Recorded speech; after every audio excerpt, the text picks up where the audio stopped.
আমরা পিলখানা হত্যা মামলা, এটা একটা হত্যা মামলা, এটা একটা ট্র্যাজেডি। সেই মামলার আজকে একটা মামলা ফাইলিং করেছি। সেখানে ভিকটিম ডিজিস্ট হয়েছে গিয়ে ডিআইডি আব্দুল রহিম, তার সন্তান অ্যাডভোকেট আব্দুল আজিজ। সেই মামলাটা মূল বাদী আর আমি ফাইলিং হয়ে মামলা করেছি যে তাকে যে ইনজেকশনের মাধ্যমে হত্যা করা হয়েছে এই মর্মে, এবং কোর্ট আমাদের মামলাটা গ্রহণ করে এই মর্মে যে 30/7/2010 তারিখে একটা অপমৃত্যু মামলা হয়েছে চকবাজার থানায়। ওই মামলাটার কী জন্য আছে ওইটার রিপোর্টটা কোল করছে কোর্ট। দেন মামলাটা এটা এখন ফৌজদারি কার্যবিধি 205-এর ধারা অনুযায়ী যদি আগে কোনো মামলা হয়ে থাকে তাহলে ওই মামলা চলবে, পরবর্তী মামলাটা স্থগিত থাকবে। দেন ওই মামলাটা যদি রিপোর্ট হয়ে থাকে ওইটার আইনটি এই মামলাটা পরবর্তীতে চলবে। একটু জোরে বলুন। সুদীর্ঘ 29 বছর বাংলাদেশ রাইফেলসে বিডিআরের সৈনিক থেকে শুরু করে উনি বাংলাদেশ রাইফেলসের উপসহকারী পরিচালক হন।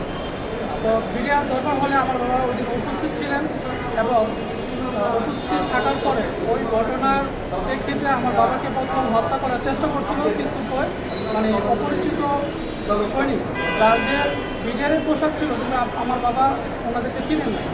তো তাকে প্রথমে পিলখানার দরবার হলের পাশে নূর মোহাম্মদ পাবলিক কলেজের মাঠে তাকে কত বাস দিয়ে পিটায়, এবং পরবর্তীতে তাকে গুলি করার চেষ্টা করলেন। তবে 36 রাইফেল ব্যাটালিয়ন এবং 44 রাইফেল ব্যাটালিয়নের কিছু সৈনিক আমার বাবাকে চিনেন এবং তাকে গুলির হাত থেকে রক্ষা করে।